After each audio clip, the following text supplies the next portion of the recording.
Welcome to O's Corner with your host, ONYI. Hello, beautiful people. Welcome to O's Corner. I am your host, ONYI, and I'm so grateful for the opportunity to be here with you, to be holding this space, to be sharing this space, and to just know that you are listening and that you are receiving and will receive whatever there is for you to receive in this moment, just like I'm receiving whatever there is for me to receive in this moment, even though I am the one that is curating and cultivating the space. So I thank you for your presence. I thank you for your energy. And as always, let us take our moment to ground, to center, to be in a place of gratitude. Gratitude for this life, gratitude for the opportunity to be here, to be experiencing everything we are experiencing, to have the opportunity to take all that we're learning and utilize it to help us to be more of who we are, to grow and to learn and to transmute our information into knowledge, our knowledge into wisdom, and to utilize that wisdom again, to remember who and what we are. And first and foremost, I would like to thank and greet our higher selves in the tradition that I practice, our Ori, our spiritual head. I greet your Ori, I greet my Ori, and I thank our Oris for choosing to incarnate in this existence, in this dimension, on this version of Earth as it is, so that we may learn everything that we are learning. I thank you. I thank our ancestors. I greet my ancestors. I greet your ancestors. Thank you to the ancestors of the lands that we inhabit, that we occupy. Thank you to our collective ancestors that go back to the beginning of time, across all dimensions. Everything that came before us, that paved a way. And may we pave a way for our future generations that allows them to be at ease and at peace, and in their joy, in their sweetness, in their recognition of who they are and of their power to be as they choose to be. I acknowledge and I thank the directions. I acknowledge and I thank the elements and elementals. I acknowledge and I thank the beings in the plant, mineral, and animal kingdoms. I'm so grateful for everything on this earth. I'm grateful for everything outside of this earth. I'm grateful to be a part of this existence, this multiverse, this universe, to be a part of the all that is, the one, breaking apart into many, converging back into one. That exchange, that existence, that oneness, that multiplicity. May we see our reflections in everything. May we know ourselves. May we be ourselves. May we love ourselves. I thank you. I'm so grateful. Ashe. So today is our second Friday of the month, and second Fridays are dedicated to love, sex, dating, and all things relating, which I like to call LSD with ONYI. That reference still cracks me up because those of you who know me and those of you who don't know me, I don't really do a lot when it comes to any type of hallucinogenics, of recreational drugs and so forth. So for me to call anything LSD is just hilarious. And it's so interesting because right now it's raining pretty strongly. It's been raining for the last couple days on and off, and earlier it was actually hailing, and I was hearing the sound of what seemed more than rain against, I think it was my roof, and I was like, that's not rain. That sounds a little more like other, like harder things are striking this surface. And I went outside, and sure enough, there were little pebbles of hail on the ground. And so interesting, the weather that we've been having. And when I think about rain, when I think about wind, when I think about all the different weather phenomena and just how the earth responds and reacts to us, how we respond and react to the earth, I always like to look at the symbolism. You know, I think there's symbolism in everything, or you can choose to not see symbolism in anything. It's your choice. And for me, all of life gives us messages, and I like to use those messages to, again, help me to be more of who I am. And really, when I think about rain, I think about clearing out of things. That water energy, that flow, that being in our emotions, being in spirit, being in the unknown, cleaning, clearing, washing away. When I think of wind, it's also been pretty windy as well. Just transformation comes to mind, the winds of change. I always think about the specific energies and deities called Orisha or Irumole in the tradition that I practice, which is Ifa, and those energies that are associated with transformation and change, such as Oya or even Eshu, and the energies that are correlated with water and clearing and delving into emotions and spirit, such as Oshun, Yemoja, Olokun, even, different. They all manifest in different elements of nature, and even seeing things from a higher perspective and really tapping into our wisdom and understanding about things. So looking at energies such as Obatala and just all of them. There's so many different energies and deities in this tradition and so many other traditions that speak to just what we all have access to within us. We are part of everything. We have all these different energies, so it's really beautiful to experience them through nature, through the weather, and to remember who we are by, again, just paying attention to nature and our natures. And when looking at what I wanted to discuss today for relationships and relating, something that's been interesting as I've been having conversations with friends has been about just looking at the idea of relationships, of partnerships. And, the last year has been one of just dramatic change, really things flipping upside down, inside out, the crumbling of things, the burning away of things, the rocking of foundations. And even just the last month or so for me, I've just been feeling in this place of just different or difference, and just considering that when it comes to relationships and what is different for us when it comes to how we conceive of, how we cultivate, how we create relationships. And specifically, I'm thinking about romantic relationships, romantic partnerships. We can think about just relating in general, no matter what type of relating it is, but, focusing on the topic for this week, for me, is just romantic relationships. And, how can we cultivate and create something different than what we've known? The idea of conditioned relationships, especially in a puritanical sense, in the ways that many of us have been conditioned, especially through religious contexts, in terms of looking at the idea of one man, one woman, they get married, they have children, and, whatever the rest of the story is, and how that model is not in alignment with everybody. And, for me, growing up in a very Christian household, that definitely was the idea of, okay, you grow up, you find a husband, find a wife, and you have children. Oftentimes you don't have sex until you have that husband or wife. At least that's the idea. And you just go on about living that life. And you live together, you cohabitate, and it's supposed to be, this happily ever after story.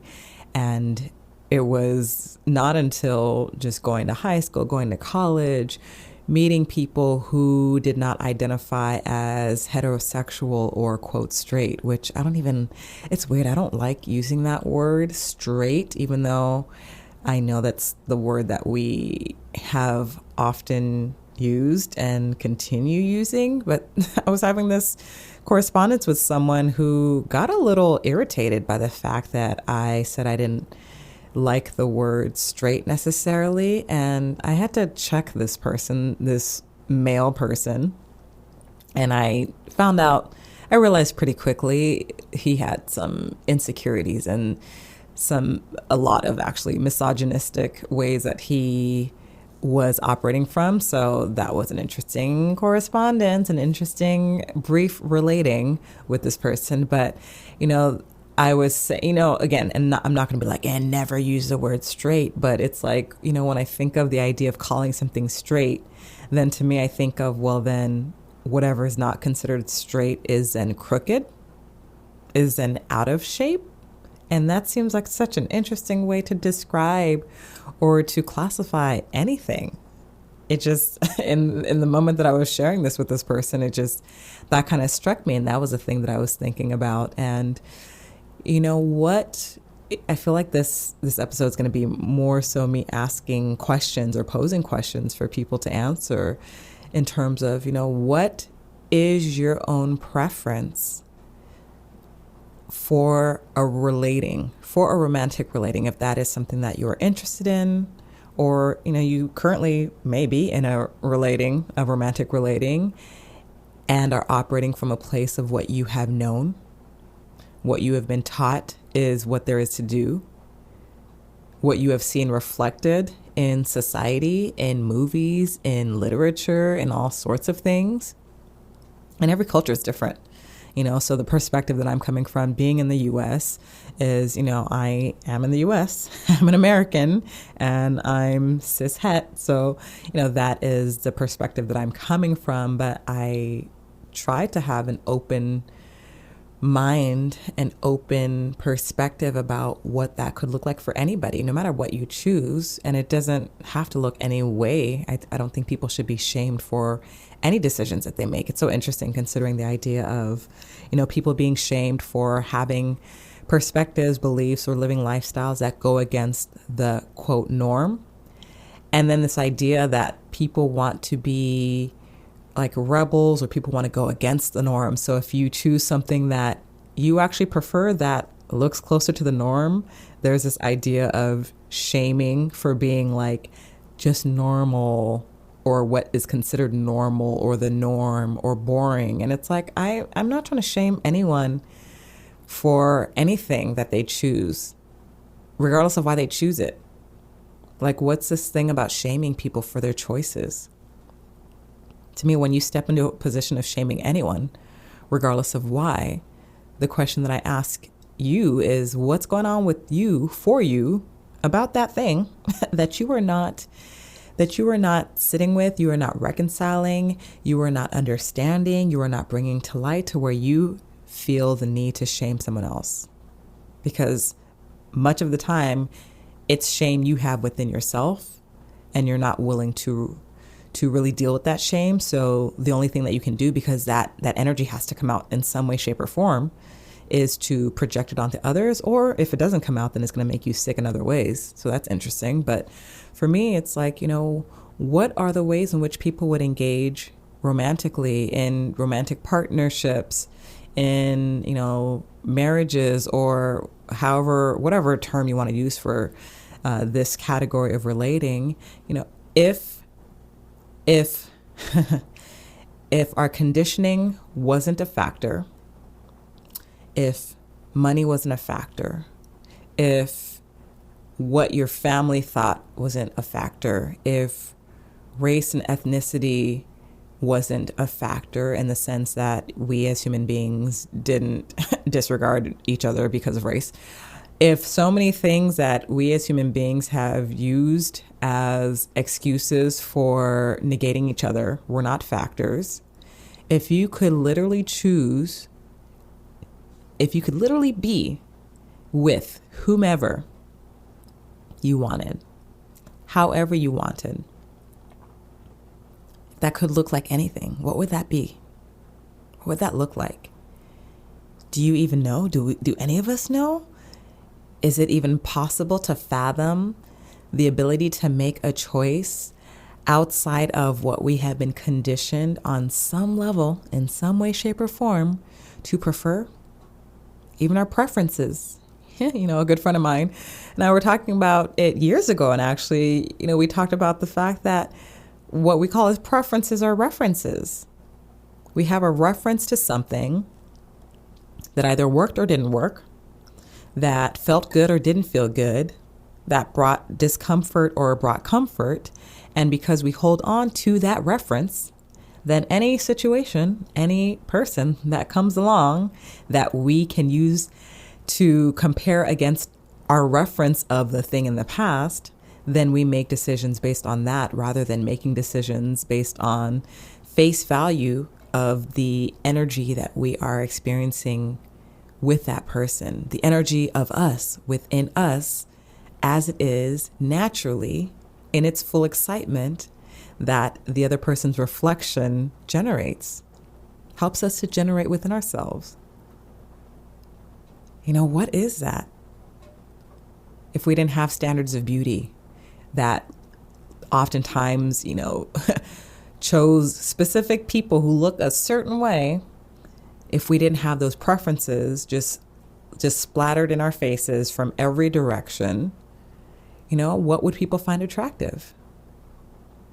If we didn't have these specific tropes and just stories of like, yes, and you have the husband or wife and the 2.5 kids and the dog and the white picket fence, what type of situation would people create for themselves? I remember I was talking to someone years ago about an ideal living situation that I thought of. And I can't remember how this actually came about because I don't think I really had a reference for it per se. Maybe it was after having been part of this intimacy project discussion group that I was part of for a few years, actually, that I started thinking this way, because certainly prior to that, my idea of cohabitation looked like the conventional, or what, I don't actually even know if it's conventional anymore. I feel like folks these days have been living all sorts of ways that we're just continuously shifting and bending what we have all known in many ways, at least, here in the US. I can't speak to any other place, but I'd be curious to know what that looks like in other countries that maybe, are more conservative or less conservative. So I'm not even sure. But the idea of cohabitating, of just, okay, you live in the house with your family, with your spouse, you share a bed and so forth. That's just what I thought growing up, because that's for the most part what happened. But something that occurred to me was like, wow, you know what? I think that my ideal living situation would be, I have my room, my husband or partner has his room, then we have a room that is our common room that we are together in and we do all the things we do together in, but we have our own separate rooms if we only had one house. Or if we had one house with multiple floors, it's like, I have my floor, you have your floor, we have the common floor where we do things, so that, we have our own individual spaces. We can do whatever we want in that space. We can decorate however we want it to be decorated.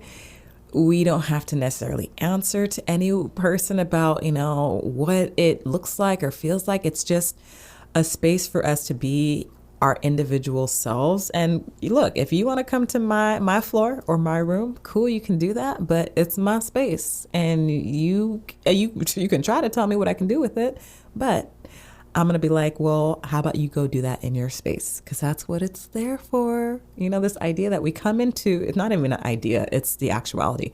We come into this world alone, in the sense that we are coming in as our own individual energies, with our own destinies, with our own preferences, with our own so many different things. And yes, we have relationships, companionships, we have help, we have support by, all the people around us in direct and indirect ways. But we are living this existence and this experience like it's a solitary experience in this existence. And it's so interesting, the idea that when you become a couple, which is something that I think for generations, it's like you are a couple, then you blend everything, and you're supposed to take on whatever it is that your partner's doing, and like you become this unit that no longer holds for or no longer acknowledges the individual.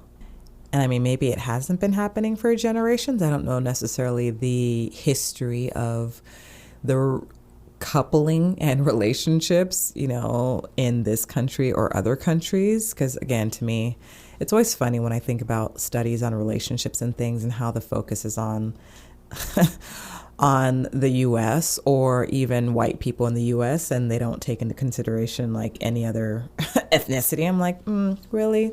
Let's do a sampling of the worlds actually and what that looks like for the worlds, because we all see things differently, and that's shaped by culture, that's shaped by our lineages, our ancestry to some degree, or not. Even if you don't have a direct awareness of your ancestors, like that's your blood, that's what you came from, and it speaks in some way, shape, or form, and it influences what you do in some way, shape, or form. So it's like looking at people's ways of engaging, people's ways of seeing the world.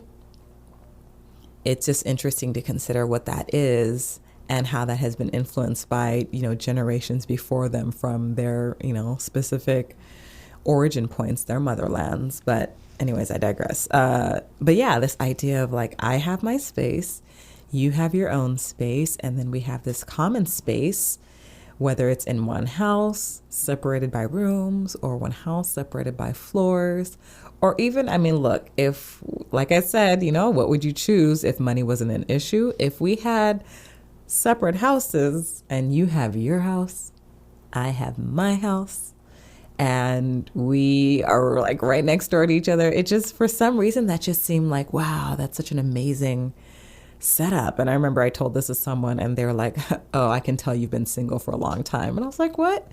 What is that? They may not have meant it in a derogatory and negative way, but I kind of took it that way.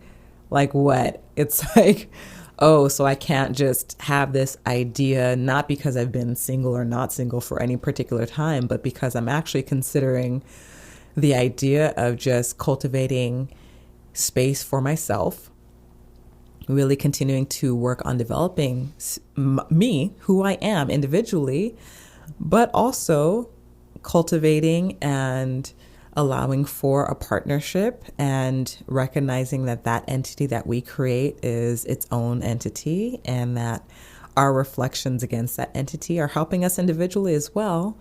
But I don't know, I just liked the idea of you having still your individual space. You're not giving up who you are as an individual. You are still cultivating that, you are still growing and learning, and you still have the opportunity to engage with your partner. And the space you have with your partner is its own space. Something about that seemed really beautiful to me. And it's just interesting to even think about, the idea of, and I don't know what specific tradition, if it's not multiple traditions and comes from multiple lineages and indigenous practices of, the direction in which you sleep. And it might be associated in some senses with feng shui, in one specific cultural expression. But I want to say that this practice is something that is spoken to in other traditions and other indigenous traditions where, like what is the orientation in which a person faces or is resting in order to just be in more alignment with who they are energetically.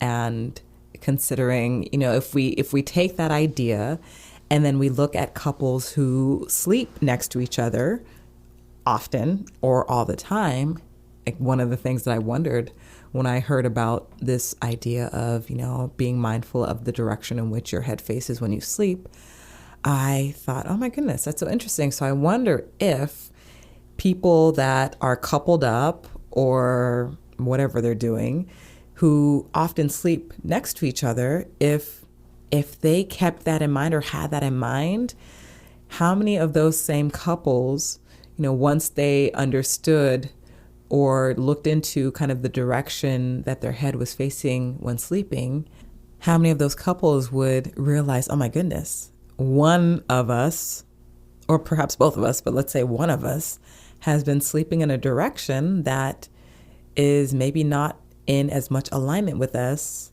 as would be if we were sleeping in another direction. And then if you understood that or learned that and decided to live that, would you actually do so comfortably? Or would you be attached to the idea of, well, this is my partner and we must sleep in the same bed and face in the same direction, like how would that be? How would that shift that person's relationship? If they're attached to the idea of, as a couple, we do things this way, or we don't do them at all. And if we don't do them at all, then that has a negative effect on our relationship. It's like, what does that say about the strength of, or the idea of what a relationship is comprised of? It was an interesting train of thought that I was going down when I thought about this years ago.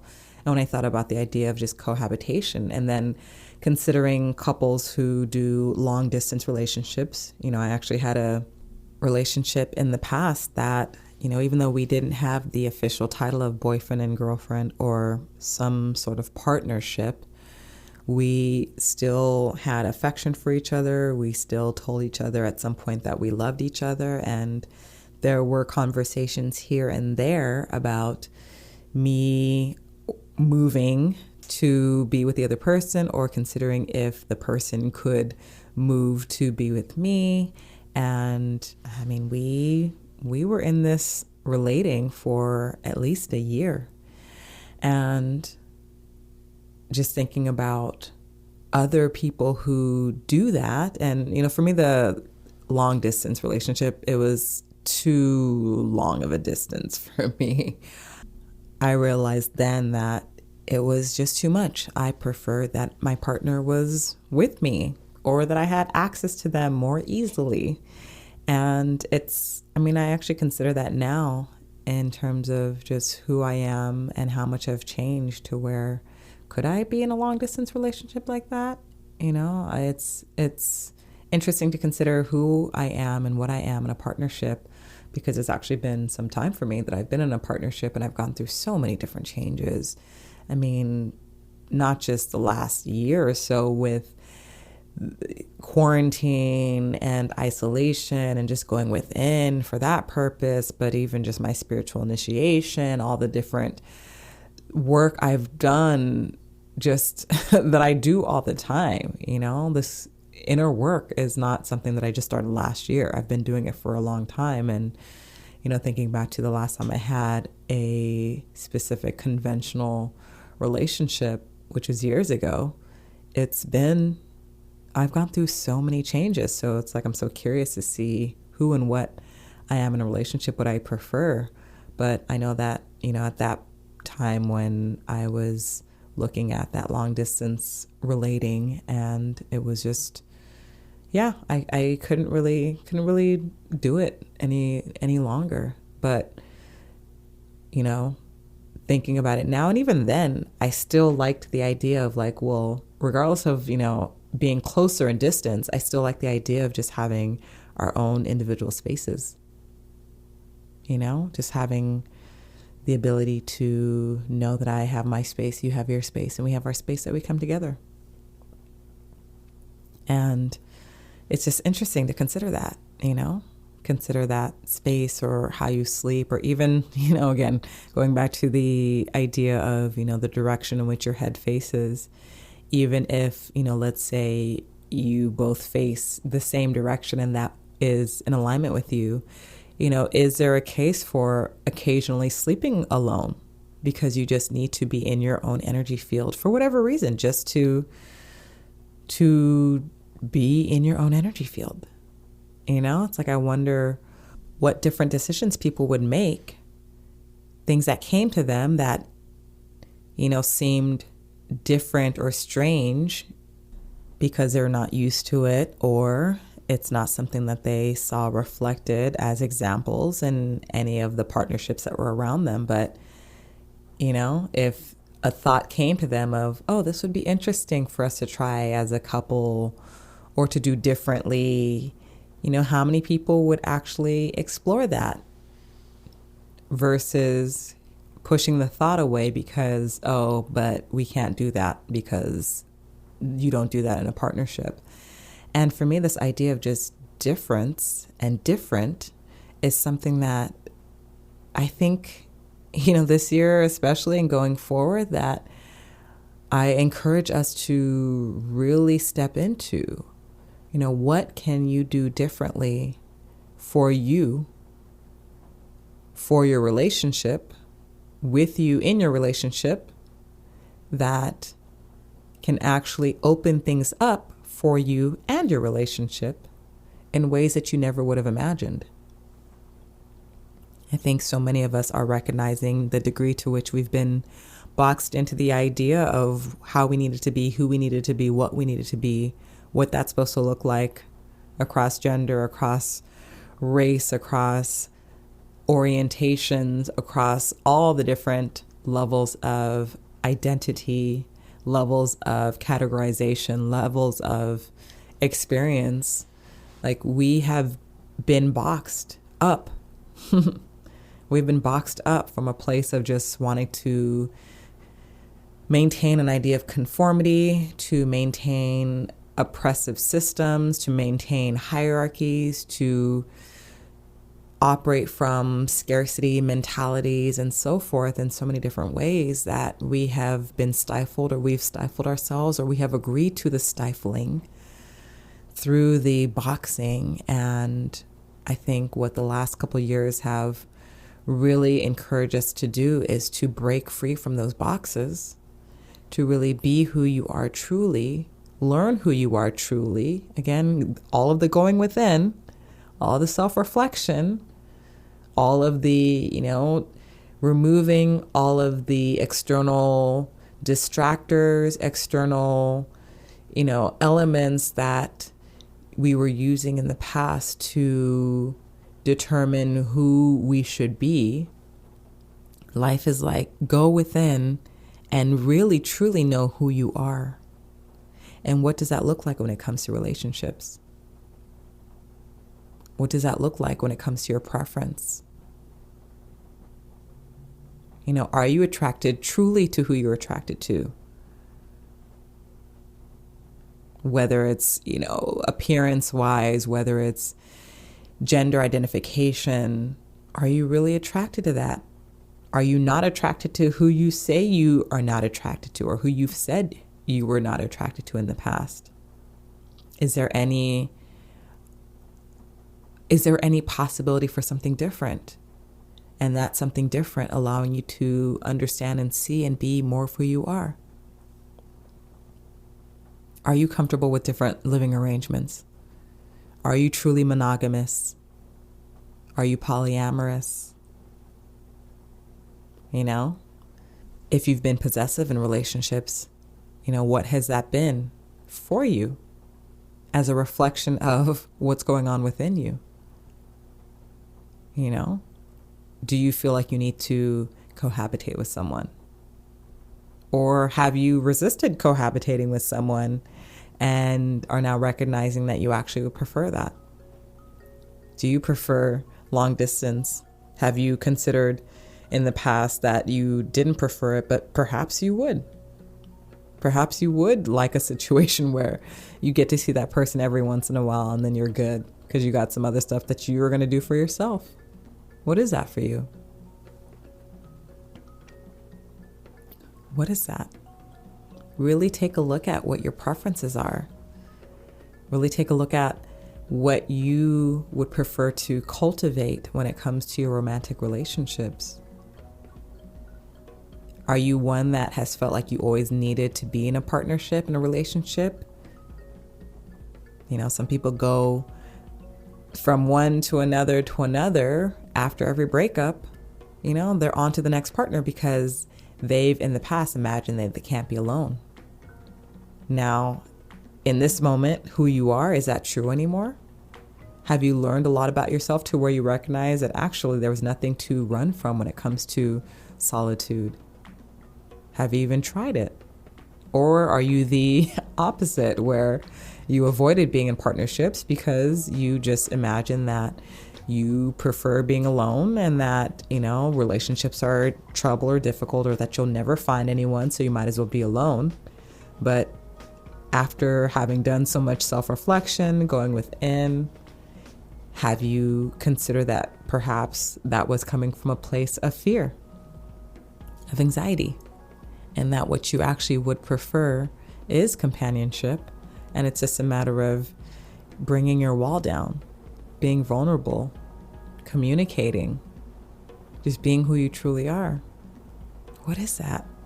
I don't know. I feel so excited at the idea of just every one of us, all of us, really flipping upside down what it is we think that we know, or considering the fact that what we thought we knew, what we thought we preferred, is completely different now. And not that it was not valid, not that it, was false before, but because we've gone through and we continue to go through so many changes that it could look completely different. We are brand new all the time. We're changing all the time. Millions of times per second. So we're always changing. And especially in these recent times, I think we've collectively gone through some really massive changes. And so I'm curious to see how those massive changes really trickle down to our romantic relatings. What does that look like?